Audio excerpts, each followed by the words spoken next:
Common Sense Media has this advocacy arm as well, right? So it does have, can you speak about that? That it's education about privacy and technology addiction, that sort of thing.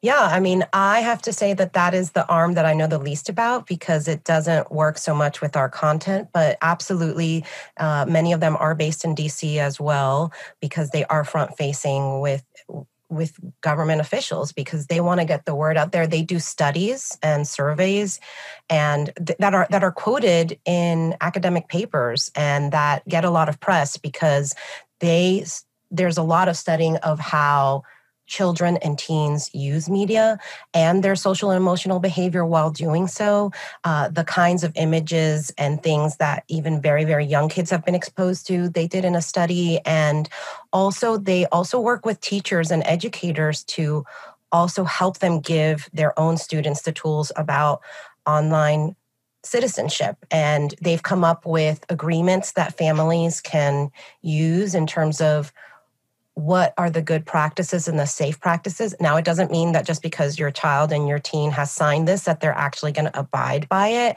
But I think Common Sense does a really good job of giving you the A to Z of what are these apps that you need to know about, which ones are troubling because of the practices that they use in terms of not just your data, but the way that people communicate on them and what is it that you need to know about them. Right. I wanted to raise these and kind of get your input on them. One of them is the social dilemma. I wanted to ask you about that and how that's I guess what you're noticing in your industry, in your work, about what people are saying about this film. Yeah, I mean, I would love to get your thoughts as well, just as a parent and a therapist as well. But it's interesting because I have seen a lot of people posting on Facebook about it and how important it is. I mean, people who normally don't even advocate for watching a film all of a sudden have been saying this should be required viewing for a family, for school-age children, for specifically teens, because again, as you're saying, their brains aren't even fully formed, right? So they need to know a lot of the things that these experts, these former developers and engineers are talking about in terms of how it is that we are being sold, right?